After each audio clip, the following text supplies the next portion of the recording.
बिस्मिल्लाहिर्रहमानिर्रहीम। अस्सलाम वालेकुम स्टूडेंट्स, आपको पाकमाली उर्दू चैनल पर खुश आमदीद। स्टूडेंट्स, हम उर्दू ग्रामर पढ़ रहे हैं और जमात नहम और जमात 11वीं के जो नए उन्वानात ग्रामर के शामिल किए गए हैं, नए मॉडल पेपर 2024-25 का जो अभी फेडरल बोर्ड की तरफ से आया है उसमें तो हम उन उन्वानात को बारी बारी जो है वो पढ़ रहे हैं।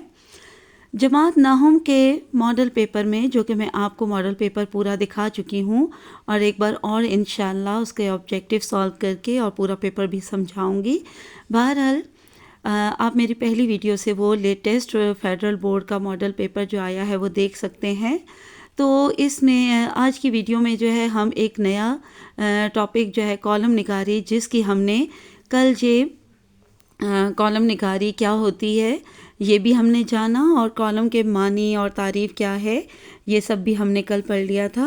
और इसके अलावा कॉलम की इकसाम कौन कौन सी होती हैं ये सब हमने पढ़ी थी और कॉलम के उसूल क्या होते हैं तो ये आज हम जान लेते हैं।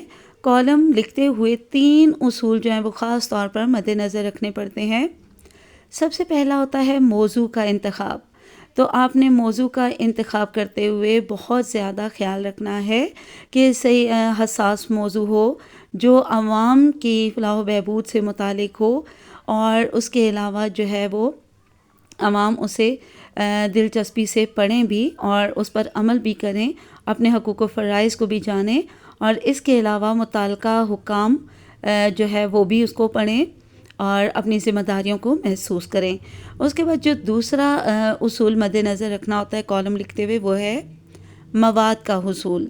यानी कॉलम जो जिस मौजू पे आप लिख रहे हो उसके अंदर आपने क्या लिखना है, इसके लिए ज़रूरी है कि आपका गहरा मुशाहिदा हो, आपके तजर्बात जो है वो बहुत वसी हों, आपको जो है वो लफाजी बहुत अच्छी होनी चाहिए, जुमले लिखने जो है वो आने चाहिए और इसके अलावा आपको ख़बरकारी आती हो, यानी रिपोर्टिंग करना कि कैसे हमने मुतासिर कुन जुमले लिखने हैं। तो आपका मवाद जो है वो बहुत मुतासिर कुन होना चाहिए। तो तीसरी बात जो है वो कॉलम लिखना ही है। तीसरा उसूल यही है कि उस पर बाकायदा जो है पहले दोनों उसूलों पर बाकायदा तौर पर एक कॉलम लिखना। तो ये अच्छी तरह से आपने ज़हन नशीन रखने हैं।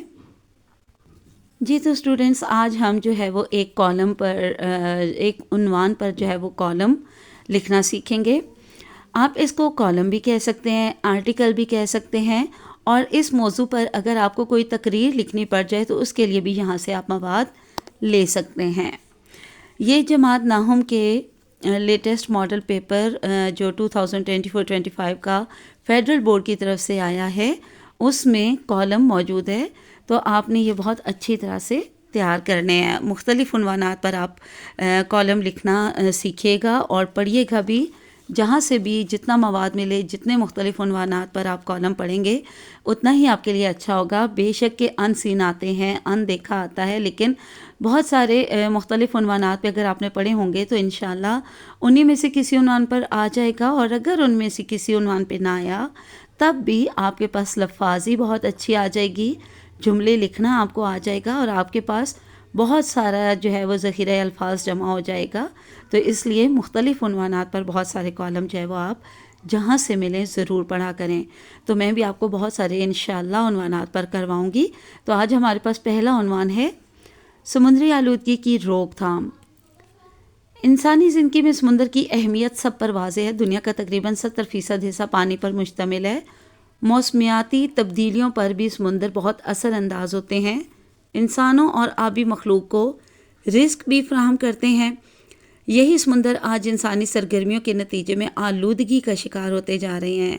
इंसानों की ज़राई और सनती सरगर्मियों के नतीजे में पैदा होने वाले मुज़र केमिकल वाले फासद मादे, शहरी फजलात, समुद्रों से तेल की नकासी और तरसील के दौरान रिसने वाला तेल समुद्री आलूदगी का बहुत बड़ा ज़रिया है।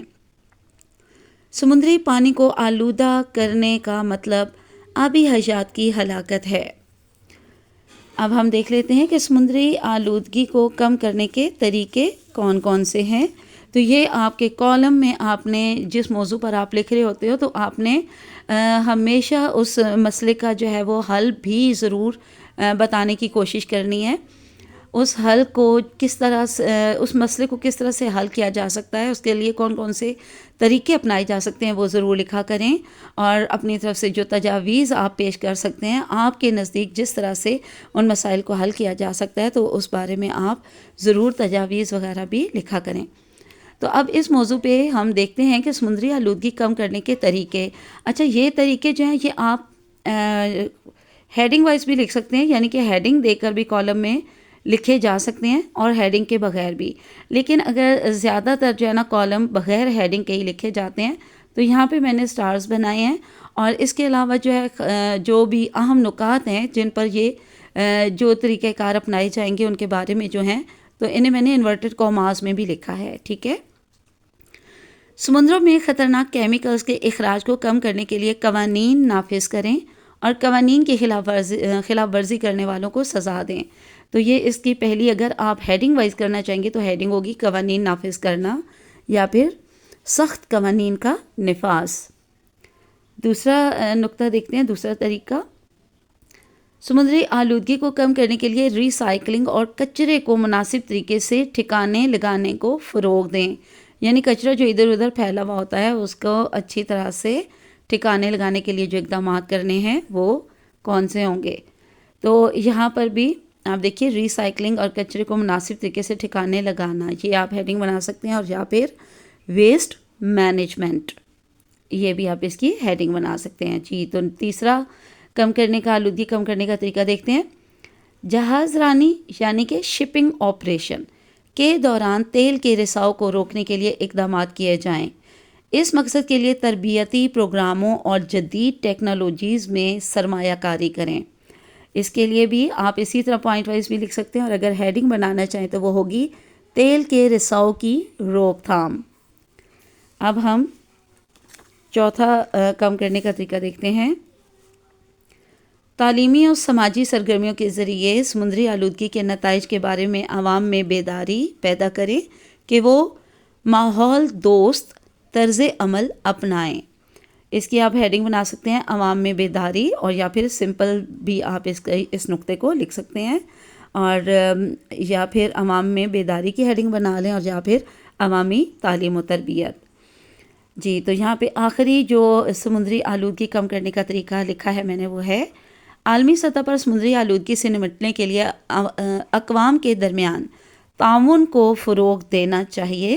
بین الاقوامی معاہدوں اور اقدامات کو فروغ دینا کہ جن کا مقصد سمندروں کی حفاظت کرنا اور سمندری وسائل کے صحیح استعمال کو فروغ دینا ہے. تو یہاں پر بھی یہ انورٹڈ کاماز میں جو لکھا ہے میں نے اقوام کے درمیان تعاون کو فروغ دینا، یہ بھی آپ ہیڈنگ بنا سکتے ہیں. اور آپ یا پھر ایک اور ہیڈنگ بنا سکتے ہیں بین الاقوامی تعاون. ٹھیک ہے. تو چلیے آج کے لیے اس ایک عنوان پر ہی کالم جو ہے وہ کافی ہے. انشاءاللہ باقی پھر پڑھیں گے. اللہ حافظ اینڈ فی امان اللہ.